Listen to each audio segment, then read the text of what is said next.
Sì, il Ministero Pubblico sul Dipartimento di Paga Bobut ha vinto una campagna di relaxing sin stress.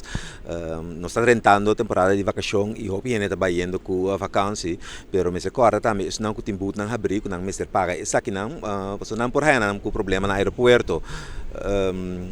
Se não que timbut não abrir, essa aqui está controlar no momento que está na imigração e se bom não tem bo but não pagar, tem chance grande que o porque da simbula ou você tem que pagar montante completo.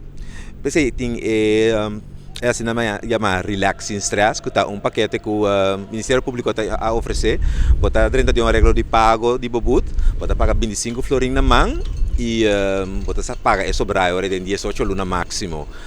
Lamentavelmente a campanha aqui está chegando ao fim já sabrá e no momento na Europa não pode usar mais de campanha aqui. Sim, nós queremos também que já são dia 5 de junho tem verkeerszetting mensual. Caminda é não que nota de acordo com o boot que não há não por apresentar um caso de corte para evitar essa aqui por paga o boot até que dia 4 de junho que está março. Por hasil essa aqui na nossa oficina de paga o boot na Waihat. Nós está abrir até que mitar de 5 da tarde. Riba é março e nós está abrir dia também non-stop, nós não está ser dia.